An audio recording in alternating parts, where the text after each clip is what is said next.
ನಿನ್ನೆ ದಿನ ಒಂದು ಹೇಳಿಕೆಯನ್ನು ನಾನು ಗಮನಿಸ್ತಾ ಇದ್ದೆ. ಕನ್ನಡ ಅಭಿವೃದ್ಧಿ ಪ್ರಾಧಿಕಾರದ ಅಧ್ಯಕ್ಷರು ಆಗಿರುವಂತಹ ಪುರುಷೋತ್ತಮ್ ಬಿಳಿಮಲೆ ಅವರು ಒಂದು ಹೇಳಿಕೆಯನ್ನು ನೀಡಿದ್ದಾರೆ. ಏನು ಕರಾವಳಿ ಭಾಗದ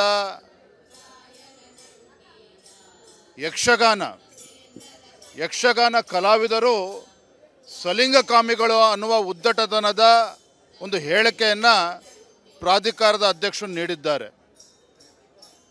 ಅವರು ಕೊಟ್ಟಿರುವಂಥ ಹೇಳಿಕೆ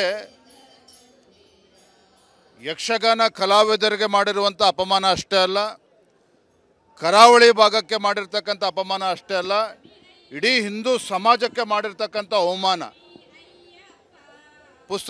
ಕನ್ನಡ ಪ್ರಾಧಿಕಾರದ ಅಧ್ಯಕ್ಷ ಹೇಳಿಕೆಯವರ ದಾಟೆಯನ್ನು ಗಮನಿಸಿದ್ರೆ ಕಾಂಗ್ರೆಸ್ ಪಕ್ಷದ ಮನಸ್ಥಿತಿ ಏನು ಅನ್ನೋದನ್ನು ಎತ್ತಿ ತೋರಿಸ್ತದೆ. ಇವತ್ತೇನಾದರೂ ಮುಖ್ಯಮಂತ್ರಿಗಳಿಗೆ ಅಥವಾ ಕಾಂಗ್ರೆಸ್ ಪಕ್ಷಕ್ಕೆ ಇವ್ರಿಗೇನಾದರೂ ಕಿಂಚಿತ್ತಾದರೂ ಕೂಡ ಇಲ್ಲಿಯ ಕಲೆ ಸಂಸ್ಕೃತಿ ಪರಂಪರೆಯ ಬಗ್ಗೆ ಕಿಂಚಿತ್ತಾದರೂ ಕೂಡ ಕಾಳಜಿ ಇದ್ದರೆ ತತ್ಕ್ಷಣ ಏನು ಅಧ್ಯಕ್ಷರಿದ್ದಾರೆ ಕನ್ನಡ ಅಭಿವೃದ್ಧಿ ಪ್ರಾಧಿಕಾರದ ಅಧ್ಯಕ್ಷರನ್ನ ತತ್ಕ್ಷಣದಿಂದ ಒಂದು ಕ್ಷಣನೂ ಕೂಡ ತಡ ಮಾಡ್ದೇನೆ ಅವರನ್ನು ಕಿತ್ತು ಬಿಸಾಕುವಂಥ ಕೆಲಸ ಮಾನ್ಯ ಮುಖ್ಯಮಂತ್ರಿಗಳು ಮಾಡಬೇಕಾಗ್ತದೆ. ಇದು ಇಡೀ ಹಿಂದೂ ಸಮಾಜಕ್ಕೆ ಮಾಡಿರತಕ್ಕಂಥ ಅಪಮಾನ ಅಂತೇಳಿ ನಾನು ಈ ಸಂದರ್ಭದಲ್ಲಿ ಹೇಳೋಕ್ಕೆ ಇಷ್ಟಪಡ್ತೇನೆ. ಭಾರತೀಯ ಜನತಾ ಪಾರ್ಟಿ ಅಷ್ಟೇ ಅಲ್ಲ, ಇವತ್ತು ಇಡೀ ಹಿಂದೂ ಸಮಾಜ ಇದನ್ನು ನಾವು ಖಂಡಿಸಬೇಕಾಗ್ತದೆ. ಇವತ್ತು ಪಕ್ಷಾತೀತವಾಗಿ ಇವತ್ತು ಇದ್ರ ವಿರುದ್ಧ ಹೋರಾಟವನ್ನು ಕೂಡ ನಾವು ಮಾಡಬೇಕಾಗ್ತದೆ. ನಿನ್ನೆ ದಿನ ಒಂದು ಹೇಳಿಕೆಯನ್ನು ನಾನು ಗಮನಿಸ್ತಾ ಇದ್ದೆ. ಕನ್ನಡ ಅಭಿವೃದ್ಧಿ ಪ್ರಾಧಿಕಾರದ ಅಧ್ಯಕ್ಷರು ಆಗಿರುವಂತಹ ಪುರುಷೋತ್ತಮ್ ಬಿಳಿಮಲೆ ಅವರು ಒಂದು ಹೇಳಿಕೆಯನ್ನು ನೀಡಿದ್ದಾರೆ.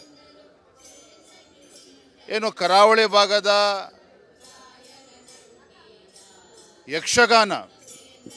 ಯಕ್ಷಗಾನ ಕಲಾವಿದರು ಸಲಿಂಗಕಾಮಿಗಳು ಅನ್ನುವ ಉದ್ದಟತನದ ಒಂದು ಹೇಳಿಕೆಯನ್ನು ಪ್ರಾಧಿಕಾರದ ಅಧ್ಯಕ್ಷರು ನೀಡಿದ್ದಾರೆ. ಅವರು ಕೊಟ್ಟಿರುವಂಥ ಹೇಳಿಕೆ ಯಕ್ಷಗಾನ ಕಲಾವಿದರಿಗೆ ಮಾಡಿರುವಂಥ ಅಪಮಾನ ಅಷ್ಟೇ ಅಲ್ಲ, ಕರಾವಳಿ ಭಾಗಕ್ಕೆ ಮಾಡಿರ್ತಕ್ಕಂಥ ಅಪಮಾನ ಅಷ್ಟೇ ಅಲ್ಲ, ಇಡೀ ಹಿಂದೂ ಸಮಾಜಕ್ಕೆ ಮಾಡಿರ್ತಕ್ಕಂಥ ಅವಮಾನ. ಕನ್ನಡ ಪ್ರಾಧಿಕಾರದ ಅಧ್ಯಕ್ಷ ಹೇಳಿಕೆಯವರ ದಾಟೆಯನ್ನು ಗಮನಿಸಿದ್ರೆ ಕಾಂಗ್ರೆಸ್ ಪಕ್ಷದ ಮನಸ್ಥಿತಿ ಏನು ಅನ್ನೋದನ್ನು ಎತ್ತಿ ತೋರಿಸ್ತದೆ. ಇವತ್ತೇನಾದರೂ ಮುಖ್ಯಮಂತ್ರಿಗಳಿಗೆ ಅಥವಾ ಕಾಂಗ್ರೆಸ್ ಪಕ್ಷಕ್ಕೆ ಇವ್ರಿಗೇನಾದರೂ ಕಿಂಚಿತ್ತಾದರೂ ಕೂಡ ಇಲ್ಲಿಯ ಕಲೆ ಸಂಸ್ಕೃತಿ ಪರಂಪರೆಯ ಬಗ್ಗೆ ಕಿಂಚಿತ್ತಾದರೂ ಕೂಡ ಕಾಳಜಿ ಇದ್ದರೆ ತತ್ಕ್ಷಣ ಏನು ಅಧ್ಯಕ್ಷರಿದ್ದಾರೆ ಕನ್ನಡ ಅಭಿವೃದ್ಧಿ ಪ್ರಾಧಿಕಾರದ ಅಧ್ಯಕ್ಷರನ್ನ ತತ್ಕ್ಷಣದಿಂದ ಒಂದು ಕ್ಷಣನೂ ಕೂಡ ತಡ ಮಾಡ್ದೇನೆ ಅವರನ್ನು ಕಿತ್ತು ಬಿಸಾಕುವಂಥ ಕೆಲಸ ಮಾನ್ಯ ಮುಖ್ಯಮಂತ್ರಿಗಳು ಮಾಡಬೇಕಾಗ್ತದೆ. ಇದು ಇಡೀ ಹಿಂದೂ ಸಮಾಜಕ್ಕೆ ಮಾಡಿರತಕ್ಕಂಥ ಅಪಮಾನ ಅಂತೇಳಿ ನಾನು ಈ ಸಂದರ್ಭದಲ್ಲಿ ಹೇಳೋಕ್ಕೆ ಇಷ್ಟಪಡ್ತೇನೆ. ಭಾರತೀಯ ಜನತಾ ಪಾರ್ಟಿ ಅಷ್ಟೇ ಅಲ್ಲ, ಇವತ್ತು ಇಡೀ ಹಿಂದೂ ಸಮಾಜ ಇದನ್ನು ನಾವು ಖಂಡಿಸಬೇಕಾಗ್ತದೆ.